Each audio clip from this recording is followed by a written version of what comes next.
Good morning बच्चों। आज हम आपके हिंदी व्याकरण का एक पाठ पढ़ेंगे, अलंकार। अलंकार क्या होता है बच्चों? अलंकार आपके लिए नया है। अलंकार का शाब्दिक अर्थ होता है आभूषण या गहना, सजावट। देखिए, जिस तरह से हम लोग खुद को अच्छा दिखाने के लिए अलग अलग आभूषणों का प्रयोग करते हैं, जैसे कानों में डाल लिया, हाथों में हमने कड़े पहन लिए, गले में हार डाल लिया, उससे क्या होता है, हमारी सुंदरता बढ़ती है। इसी तरह से हम जब काव्य की सुंदरता बढ़ाते हैं, काव्य की पंक्तियों की सुंदरता बढ़ानी होती है, तो उसमें हम अलंकार का प्रयोग करते हैं। तो वो शब्द कहलाते हैं अलंकार, जो कि काव्य की सुंदरता को बढ़ाते हैं।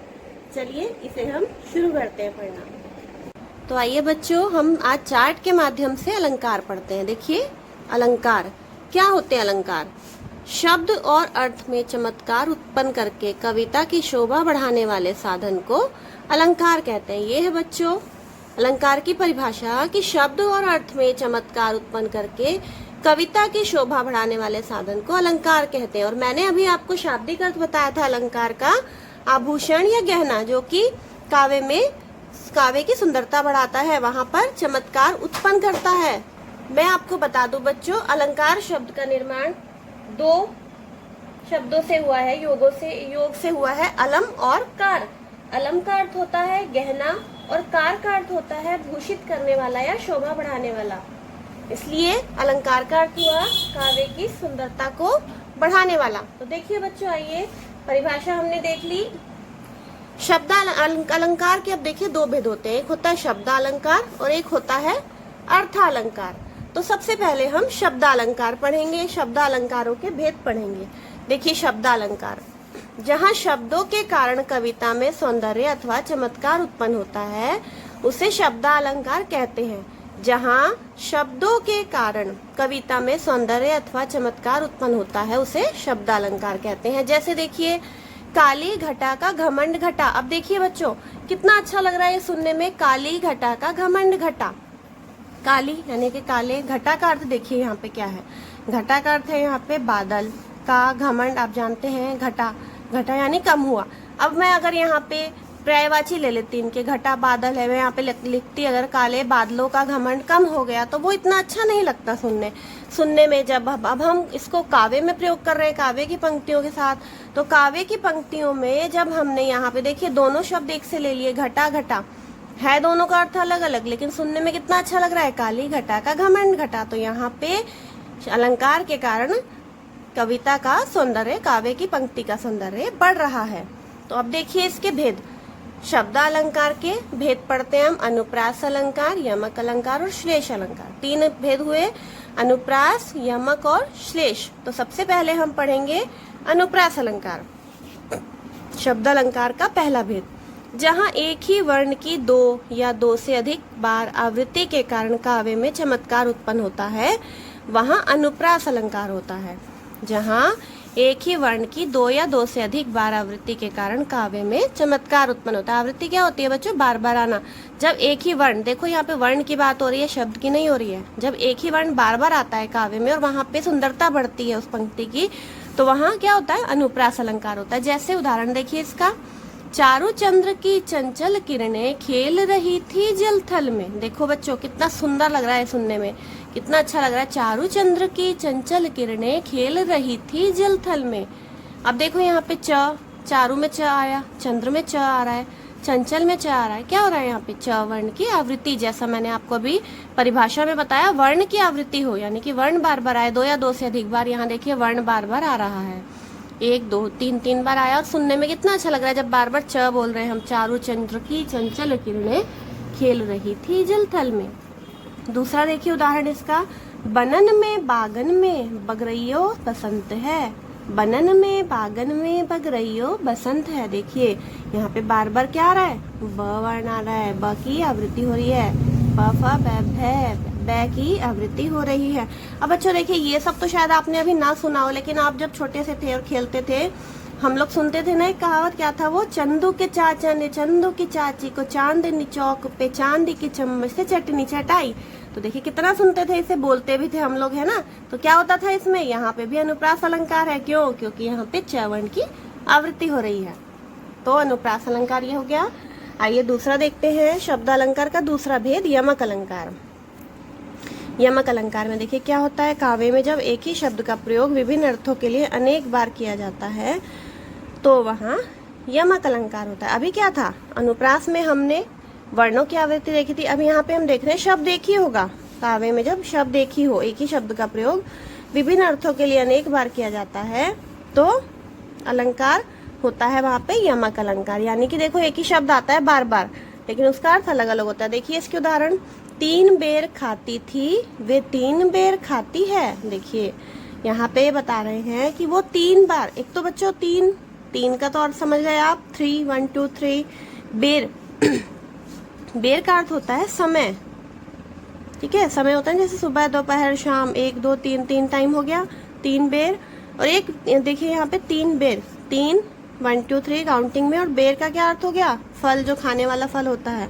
तो ये बताते हैं कि 3 बेर वो खाती थी, 3 समय खाती थी और क्या खाती थी, 3 बेर खाती थी।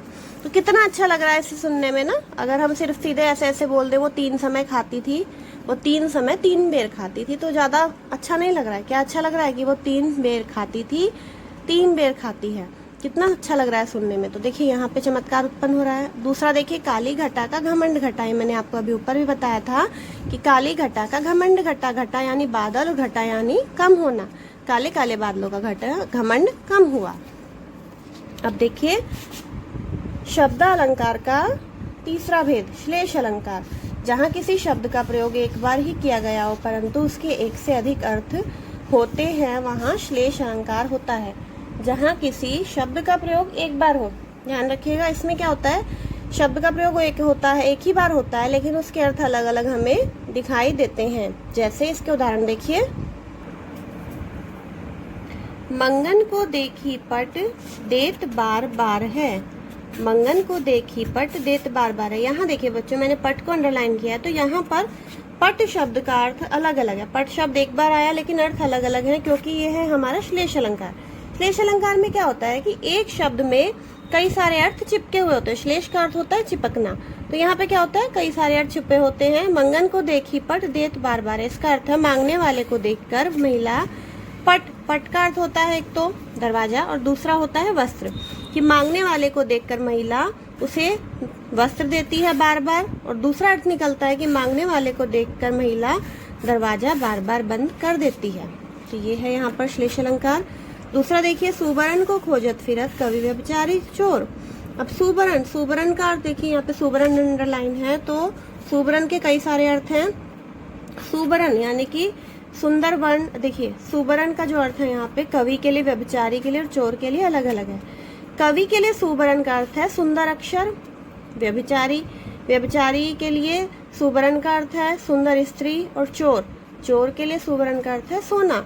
यानी कि जो कवि प्रवृत्ति का व्यक्ति होता है वो जहाँ भी जाता है वो क्या ढूंढता है, सुबरन को खोजत फिरत, सुबरन ढूंढता है वो, क्यों, अच्छे अच्छे शब्द ढूंढता है, क्यों, अपनी कविताओं की रचना करने के लिए। व्यभिचारी सुंदर स्त्री को ढूंढता है, और चोर क्या करता है, चोर जहाँ भी जाता है उसकी नजरें रहती है कि वो अमूल्य चीज यानी सोना आभूषण वगैरह चुरा ले, क्योंकि उसकी वो प्रवृत्ति है। तो ये इसका अर्थ हो गया कि सुबरन को खोजत फिरत कवि व्यभिचारी चोर। कवि व्यभिचारी और चोर तीनों ही किसको ढूंढते हैं, सुबरन को, परंतु तीनों के लिए सुबरन का अर्थ होता है अलग अलग। तो आइए बच्चों अब हम पढ़ते हैं अर्थालंकार, अलंकार का दूसरा भेद। अभी हमने पढ़ा था शब्दालंकार, शब्दालंकार के 3 भेद पढ़े हमने। अब हम पढ़ेंगे अलंकार का दूसरा भेद अर्थालंकार और उसके भेद। अर्थालंकार क्या होता है बच्चों, जहाँ अर्थ के कारण काव्य में चमत्कार उत्पन्न होता है। अभी हमने शब्दालंकार पढ़ा था, वहाँ पे क्या था, शब्द के कारण चमत्कार उत्पन्न हो रहा था, और अब क्या है, अर्थ के कारण काव्य में चमत्कार उत्पन्न होता है, तो वो होता है अर्थालंकार। जैसे ये देखिए, अभी मैं इसके आपको उदाहरण वो करवाती हूँ भेद, उसमें आपको ये क्लियर हो जाएगा। तो अर्थालंकार के देखिए बच्चों 7 भेद हैं। पहला है उपमा अलंकार, दूसरा है रूपक अलंकार, तीसरा है उत्प्रेक्षा अलंकार, फिर है आपका अतिशयोक्ति अलंकार, अन्योक्ति अलंकार, मानवीकरण अलंकार और संदेह अलंकार। ये इसके 7 भेद हैं। तो आइए शुरू करते हैं। पहला भेद देखते हैं उपमा अलंकार। उपमा अलंकार, जब किसी भी 2 वस्तुओं, व्यक्तियों, गुणों, स्थिति तथा रूप आदि में समानता वर्णित की जाती है वहां पे उपमा अलंकार होता है। देखिए जब किसी भी दो वस्तुओं में, व्यक्तियों में उनके गुणों, स्थिति तथा रूप आदि में समानता वर्णित की जाती है। उनके गुणों के आधार पर, स्थिति के आधार पर उन्हें एक जैसा बताया जाता है। वहां पे क्या होते हैं? उपमा अलंकार होते हैं। देखो बच्चों, उपमा अलंकार के अंग होते हैं 4। जब हम इनके अंग समझ लेंगे उसके बाद ही हम आगे कर पाएंगे। उपमेय, उपमान, साधारण धर्म और वाचक, ये होते हैं उपमा के 4 अंग होते हैं। देखिए, पहला उपमेय क्या होता है? जिसकी समानता की जाती है। अभी आपको मैंने बताया, जब किसी भी दो वस्तुओं में, व्यक्तियों में गुणों, स्थिति या रूप आदि के आधार पर समानता की जाती है, तो उपमेय क्या होते हैं? जिसकी समानता की जाती है, जिस किसी व्यक्ति या वस्तु की समानता की जा रही है। उपमेय होते हैं। उपमान होता है जिससे उसकी समानता की जा रही है, जिससे बराबरी की जाती है। उपमान, उपमेय हो गए जिसकी समानता की गई, उपमान हो गए जिससे समानता की जाती है। साधारण धर्म होता है उपमेय और उपमान में जिस गुण की बराबरी के कारण उपमा की गई है। देखिए, उपमेय और उपमान में जिस गुण की बराबरी के कारण दोनों की उपमा की गई है। वाचक शब्द जिन शब्दों द्वारा समानता बतलाई गई है। इन्हें आप अभी उदाहरण से समझेंगे, उदाहरण से बहुत अच्छी तरह समझ आएगा। देखो बच्चों, पीपर पात सरिस मन डोला। पीपर मतलब पीपल, पत्ता मतलब पात मतलब पतला, पत्ता, सरिस हो गया समान, मन आप जानते हैं, डोला मतलब डोलना।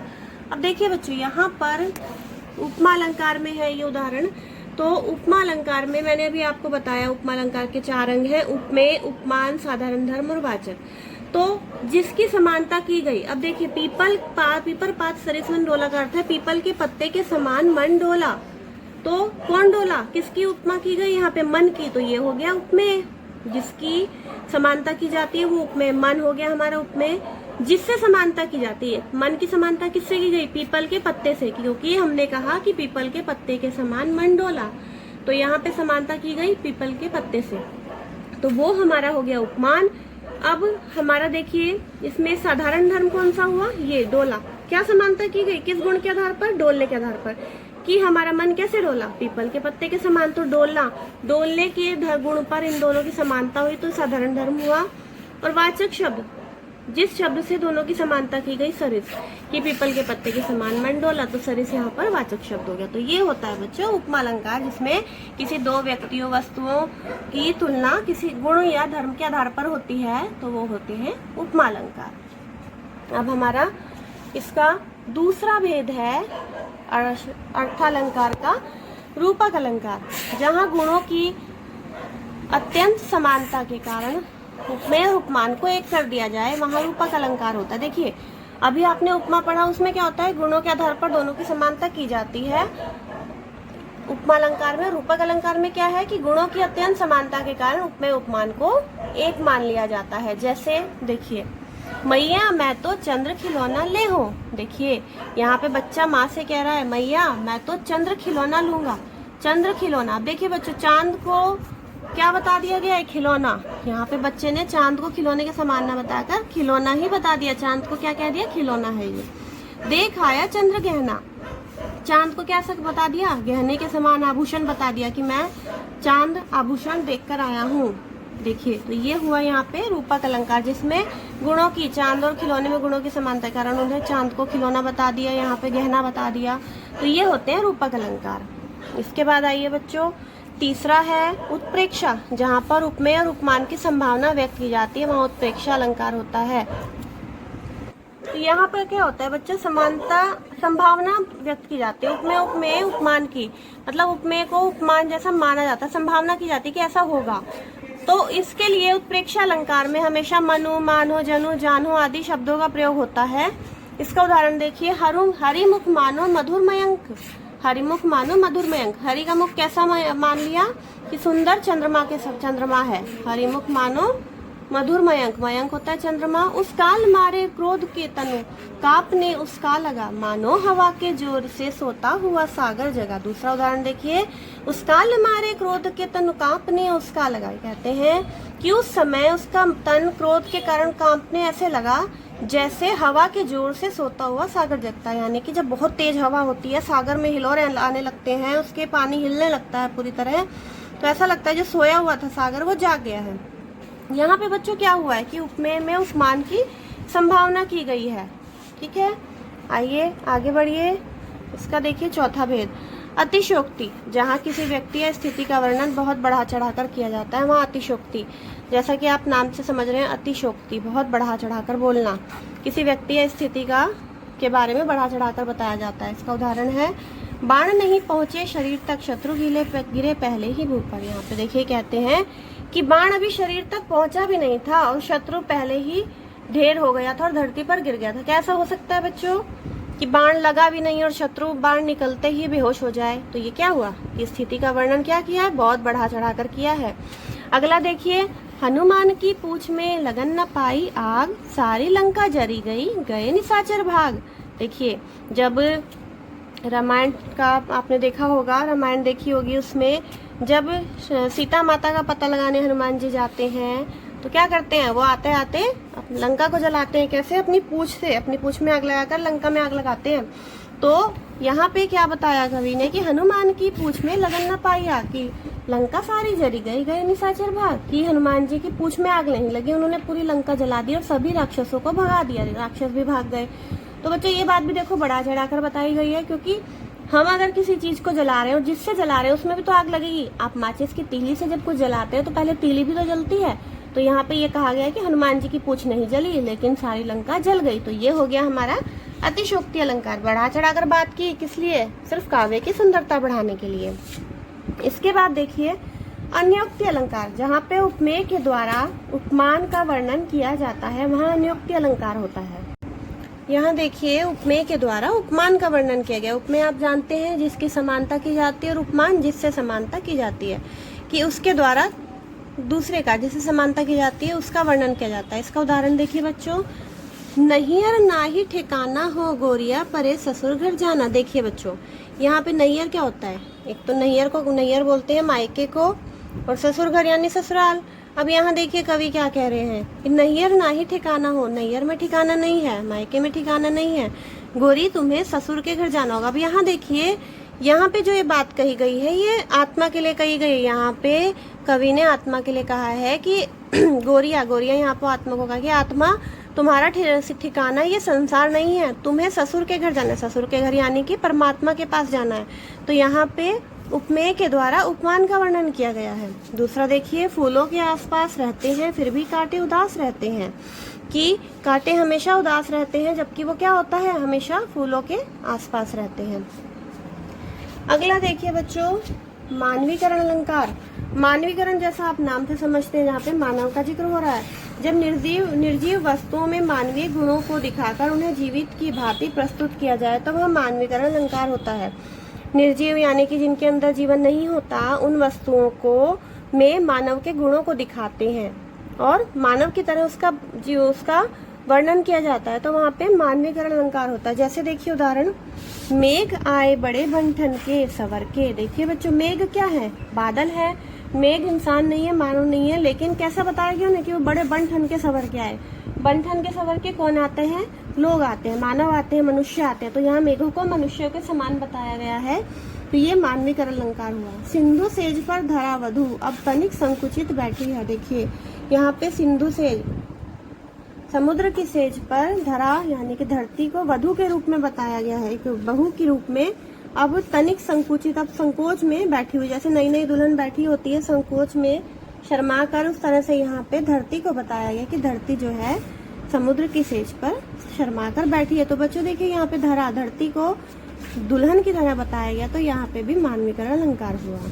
अगला देखिए, संदेह अलंकार। जब किसी घटना या वस्तु का वर्णन इतना संदेहपूर्ण हो जाए कि कोई निष्कर्ष ही न निकले, निर्णय लेने में कठिनाई हो, तब वहाँ संदेह अलंकार होता है। संदेह जैसा आप नाम से समझ रहे हैं, जहाँ पे संदेह हो, कोई भी निष्कर्ष ना लिया जा सके, निर्णय ना निकले, तो वो होता है संदेह अलंकार।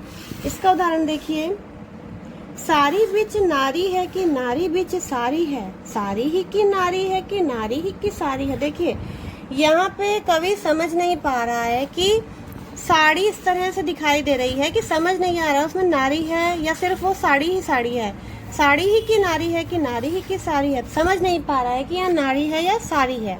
साड़ी इस तरह से बंधी हुई है कि समझ नहीं पा रहा उसमें नारी है भी या नहीं। यह काया है या शेष उसी की छाया, क्षण भर उनकी कुछ समझ में नहीं आया। अब देखिए यहाँ पे ऐसा लग रहा है जैसे किसी के जाने के बाद की स्थिति का वर्णन किया है कवि ने। यह काया है शेष उसी की छाया।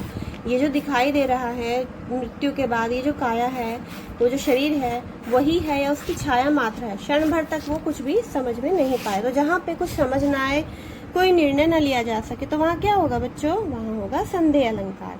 तो ये थे हमारे अलंकार, मैंने आपको समझाया। बाकी आप अपनी बुक से देखेंगे अच्छी तरह।